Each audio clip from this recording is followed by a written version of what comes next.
청와대 정부가 원격 의료라는 뜨거운 감자를 다시 테이블 위로 올렸습니다. 오래된 논란거리인데 이번에는 과연 한 발 앞으로 나갈 수 있을지 따져보겠습니다. 자, 윤설기 기자, 원격 의료 이거 뭐 때만 되면 한 번씩 나오는 논란거리인데 이번에는 어떤 배경에서 이 얘기가 다시 나오고 있습니까? 네, 코로나 사태의 핵심은 언택트, 바로 비대면이죠.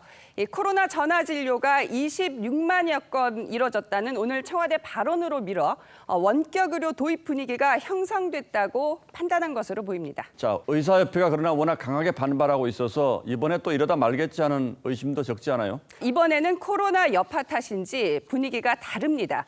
먼저 문재인 대통령 발언 들어보시겠습니다. 예.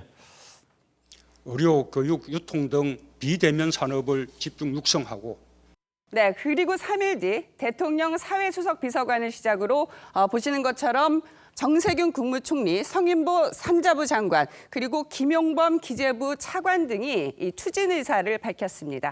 예, 이번엔 뭐 분위기가 좀 다르긴 하군요. 그런데 원격 의료, 비대면 의료 이 두 가지 표현이 섞여 있는데 이게 다른 겁니까? 네, 정부 인사들은 이 단어들을 혼용해서 쓰고 있지만 청와대는 오늘 이 원격 의료와 비대면 의료는 다르다면서 비대면 진료 체제를 추진할 계획이 있다고 밝혔습니다. 그런데 마침 민주당에서도 이 관련 언급이 있었는데요. 들어보실까요?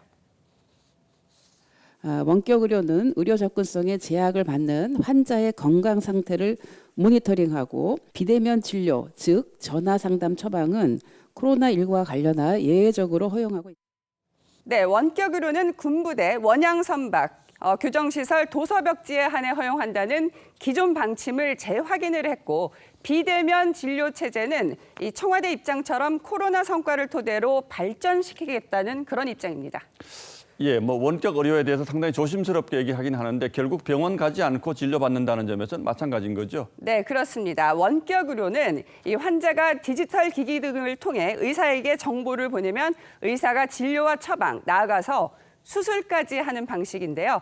국내에서는 불법이지만 미국과 중국 등에서는 제한적으로 도입돼 있습니다. 결국 원격 의료든 비대면 진료든 뭐 추세는 그렇게 가는 것 같은데 그러나 이게 건강을 다루는 문제이기 때문에 이렇게도 되는 것인지 좀 걱정하는 분들도 적지 않은 것 같아요. 네, 그래서 찬반 양론이 아주 뜨겁습니다.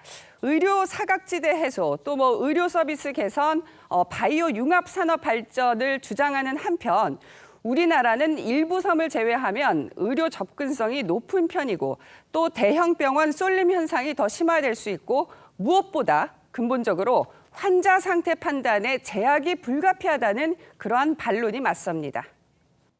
환자에게서 받을 수 있는 정보가 제한된 상태에서 환자의 이익이 줄어드는 어떤 그런 제도란 말이죠. 코로나19 감염증으로 헌신하고 있는 사실 돌아가신 분까지 있지 않습니까? 의사 등재에 비수를 꽂는 것이다.